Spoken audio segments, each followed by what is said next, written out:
हाय guys, myself Sachin Karn और आप देख रहे हैं लॉ पुत्रा। आज के इस वीडियो में हम बात करने वाले हैं आईपीसी के एक बहुत ही महत्वपूर्ण टॉपिक की। आईपीसी का सेक्शन 354। सेक्शन 354 का अक्सर आपने मामला सुना होगा छेड़छाड़ी के आरोप में। तो सेक्शन 354 क्या होता है, इसके अंदर कितने सब क्लॉजेस होते हैं, इसके अंदर क्या पनिशमेंट है, ये सारा कुछ जानेंगे हम आज के इस वीडियो में। तो सबसे पहले लिखते हैं सेक्शन 354। सेक्शन 354 क्या होता है पहले ये जानेंगे, फिर इसके अंतर्गत 4 सब क्लॉजेस आते हैं। इसके अंतर्गत 4 सब क्लॉजेस आते हैं जिसका अलग अलग नाम दिया गया है। Section 354A, section 354B, section 354C और सेक्शन 354D। तो 354 के अंतर्गत 4 सब क्लॉजेस हैं, इन चारों को जानेंगे। और उससे पहले जानते हैं कि सेक्शन 354 क्या होता है। सेक्शन 354 बात करता है सेक्सुअल हैरेसमेंट की।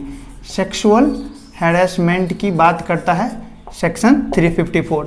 अगर आप कभी भी किसी भी महिला के खिलाफ अगर आप ज़बरदस्ती बल का प्रयोग करते हैं जिससे कि उसका मोडेस्टी भंग हो जाए, यानी कि जिससे उसकी मान मर्यादा का भंग हो जाए या उसका लज्जा हो, तो उसको बोलते हैं हम लोग मोडेस्टी। तो मान मर्यादा का भंग होना या लज्जा भंग होना, तो इस तरह के मामलों में या सेक्सुअल हैरेसमेंट के मामले में सेक्शन 354 लागू होता है। सेक्शन 354 के अंतर्गत जो पनिशमेंट की बात की गई है, ये पनिशमेंट होता है कम से कम 1 वर्ष और 5 वर्ष तक इसको बढ़ाया जा सकता है। अगर आप सेक्शन 354 के दोषी पाए जाते हैं तो आपको कम से कम 1 वर्ष और अधिकतम 5 वर्ष तक का सजा होगा। ये बात करता है कौन? सेक्शन 354। सेक्शन 354 आईपीसी का एक भाग है और आईपीसी का अंतर्गत जो ये सेक्शन 354 है, जब से आईपीसी बना था तभी से ये सेक्शन इसमें इंक्लूडेड है।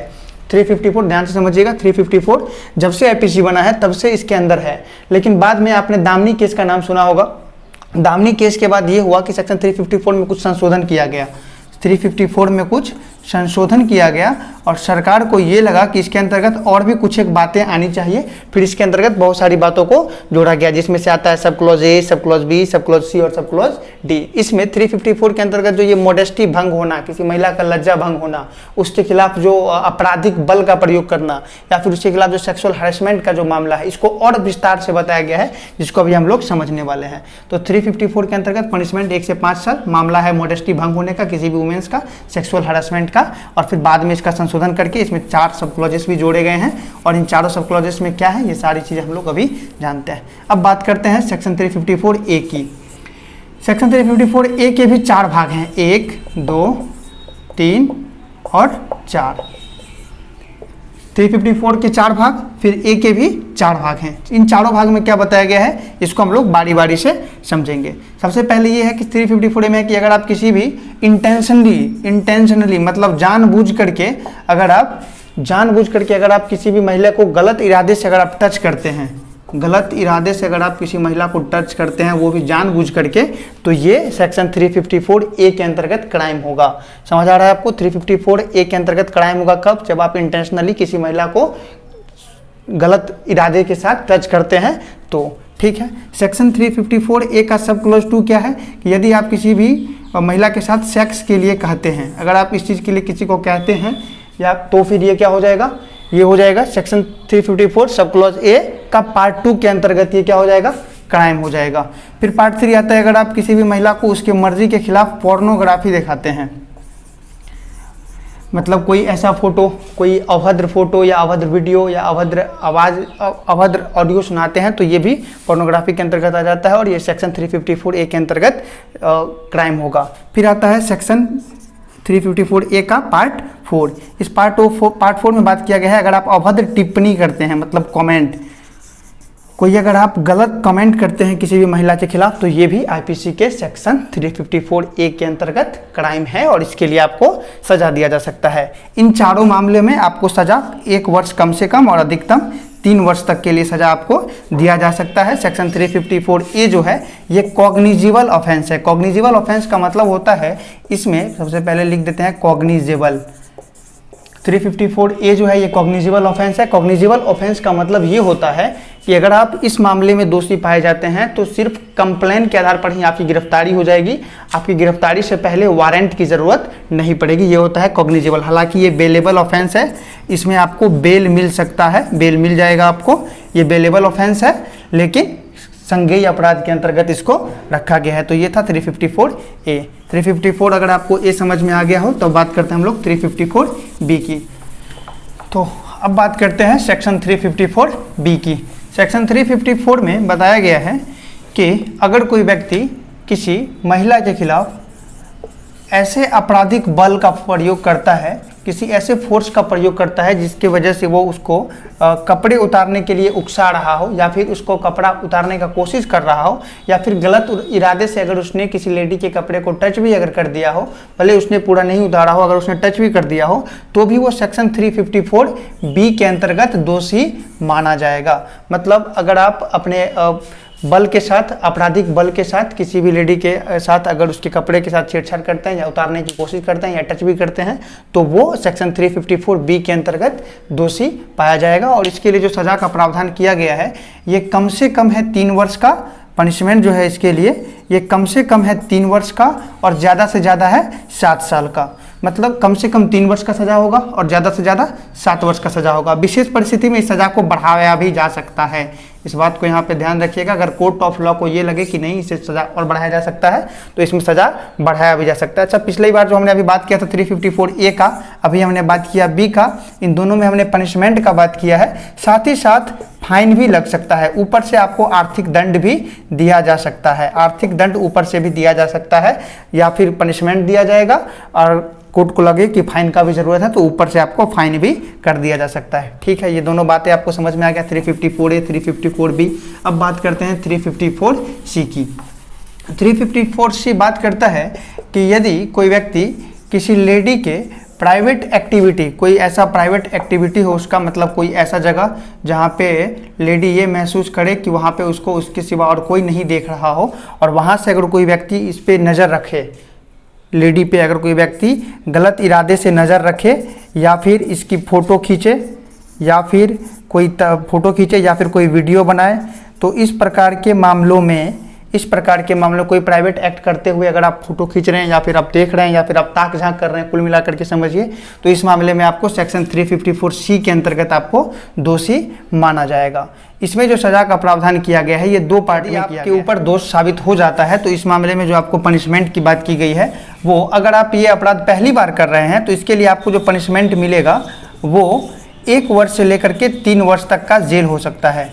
1 वर्ष से लेकर के 3 वर्ष तक का इम्प्रीमेजमेंट हो सकता है। कब? जब यदि आप सेक्शन 354C के अपराध, यानी कि गलत ताक झाँक करना, या फिर प्राइवेट पार्ट का फोटो खींचना, या प्राइवेट एक्टिविटी, सिर्फ फोटो खींचना ही नहीं, फोटो को सर्कुलेट करना भी इसके अंतर्गत अपराध है।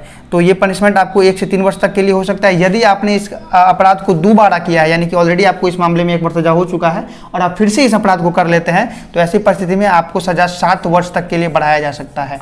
तो यदि आप इस अपराध को दोबारा करते हैं तो इसके लिए आपके अपराध के जो सज़ा है इसको 7 वर्ष तक बढ़ाया जा सकता है। इस मामले में एक और बात आती है कि यदि लेडी ने आपको तस्वीर, प्राइवेट एक्टिविटी करते हुए तस्वीर यानी कि फ़ोटो खींचने की इजाज़त दे दी हो, लेकिन सर्कुलेट करने का इजाज़त नहीं दिया हो, यानी कि फ़ोटो को बाकी लोगों को दिखाना, पब्लिक में पोस्ट करना या उसको वायरल करना, इस बात का अनुमति नहीं मिला हो, सिर्फ खींचने का अनुमति मिला हो, और आपने इस फोटो को सर्कुलेट कर दिया पब्लिक में, तो इस बात के लिए भी आपको 354C के अंतर्गत ही दोषी माना जाएगा। क्यों? क्योंकि आपको सिर्फ खींचने का इजाज़त था, न कि सर्कुलेट करने का। तो इसमें सज़ा क्या है? पहली बार के लिए 1 से 3 साल, और अगर दोबारा ये अपराध होता है तो ये 7 वर्ष तक के लिए सज़ा बढ़ाया जा सकता है।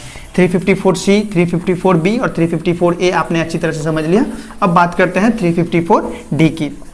354D को बोलते हैं स्टॉकिंग। स्टॉकिंग का केस आपने सुना होगा। इसका मतलब होता है, 354D के स्टॉकिंग का मतलब होता है कि यदि आप किसी लेडी का पीछा करते हैं उसके ना चाहते हुए, कोई लेडी है अगर आप उसका पीछा कर रहे हैं उसके ना चाहते हुए, तो ये आपके ऊपर 354D का अपराध साबित हो जाएगा। स्टॉकिंग बोलते हैं इसको, मतलब उसके ना चाहते हुए पीछा करना। सिर्फ पीछा करना ही नहीं, उसके मोबाइल नंबर का तफ्तीश करना, इसके कार्यों पर नज़र रखना कि ये क्या कर रहे हैं क्या नहीं कर रहे हैं, मतलब इनके ना चाहते हुए मर्जी के खिलाफ उसका पीछा कर रहे हैं, उसके कार्यों पे नज़र रख रहे हैं, उसके मोबाइल नंबर का तफ्तीश कर रहे हैं, तो ये सारा का सारा गुनाह होता है 354D के अंतर्गत, और इसमें आपको 1 वर्ष से लेकर के 3 वर्ष तक का सज़ा सुनाया जा सकता है। ये भी एक कॉग्निजेबल ऑफेंस है, और जितने भी अपराध बताए गए हैं सेक्शन 354 के अंतर्गत A, B, C, D, चारों के चारों कॉग्निजिबल ऑफेंस के अंतर्गत आते हैं। कॉग्निजिबल ऑफेंस को हिंदी में बोलते हैं संज्ञेय अपराध, संज्ञेय अपराध। और संज्ञेय का मतलब होता है एक ऐसा अपराध जिसमें आपके खिलाफ यदि एफआईआर हो गया तो आपको अरेस्ट कर लिया जाएगा। ऐसे आप जानते हैं कि आपके अरेस्ट होने से पहले जो अनकॉग्निजिबल ऑफेंस होता है उसमें आपको एक वारंट आता है आपके अरेस्ट का, तब आप अरेस्ट होते हैं। लेकिन इस मामले में ऐसा नहीं होगा। अगर एफआईआर हो गया तो आप सीधे अरेस्ट हो जाएगा। क्यों? क्योंकि ये संज्ञेय अपराध है। संज्ञेय अपराध में वारंट का जरूरत नहीं होता। ये हमने पहले भी बताया, अभी भी बता दिया। आपको बहुत सारा कंफ्यूजन हो गया होगा इन सारी सी बातों में, हम आपको फिर से बता देते हैं। सेक्शन 354 जो है सो ये आईपीसी के अंतर्गत शुरू से ही है, मतलब जब से आईपीसी बना तब से 354 उसके अंतर्गत है। बाद में 2013 ईस्वी में इस संविधान में संशोधन किया गया, संविधान नहीं, कानून में थोड़ा सा संशोधन किया गया और इसके अंतर्गत 4 सब क्लॉज जोड़े गए, ए, बी, सी और डी। ये सारे सब क्लॉज हैं किसके? सेक्शन 354 के। ए का अंतर्गत भी 4 प्रकार की बातों को बताया गया। इसको सेक्सुअल हैरेसमेंट का बोल सकते हैं, इसको मोटा मोटी 354 को सेक्सुअल हैरेसमेंट बोल सकते हैं। इसमें किस किस चीज़ों को नोटिस किया गया है? सबसे पहला, अगर आप किसी को गलत इंटेंशन के साथ छू देते हैं, ठीक है, छूना विथ रॉन्ग इंटेंशन। दूसरा हो जाता है यदि आप उसे शारीरिक संबंध बनाने के लिए बोलते हैं, यदि आप किसी भी प्रकार का शारीरिक संबंध बनाने के लिए बोलते हैं तो ये भी क्या हो जाएगा? अपराध हो जाएगा सेक्शन 354A पार्ट 2 के अंतर्गत। इसमें यदि आप कोई अश्लील तस्वीर दिखाते हैं, अश्लील फोटो दिखाते हैं या फिर वीडियो दिखाते हैं या फिर ऑडियो सुनाते हैं तो ये भी हो जाएगा 3 के अंतर्गत अपराध। और ये पार्ट 4 के अंतर्गत क्या आता है? कोई सेक्सुअल टिप्पणी करते हैं, अगर आप कोई अभद्र टिप्पणी अगर आप करते हैं किसी लेडी के खिलाफ तो ये 354A के अंतर्गत पार्ट 4 के अंतर्गत आप दोषी हो जाइएगा। समझ आ गया? फिर पार्ट बी की बात करते हैं। पार्ट बी में क्या था? 354 पार्ट बी में बताया गया था, 354 पार्ट बी में बताया गया था कि यदि आप किसी व्यक्ति के ऊपर आपराधिक बल का प्रयोग करते हैं उसके ड्रेस को उतारने के लिए तो ये 350 के अंतर्गत दोषी हो जाता है। 354C के अंतर्गत हो जाता है यदि आप उनके किसी भी प्राइवेट एक्ट का अगर आप तस्वीर खींच रहे हैं या उसको सर्कुलेट कर रहे हैं तो ये हो जाएगा C के अंतर्गत दोषी। और अगर डी की बात करें तो डी में किसी का भी पीछा करना यानी कि स्टॉकिंग की बात करता है ये डी। तो ये चारों बात आपको समझ में आ गया होगा। प्राइवेट ये थोड़ा सा C पे हम और ज़्यादा विशेष रूप से बात करना चाहते हैं।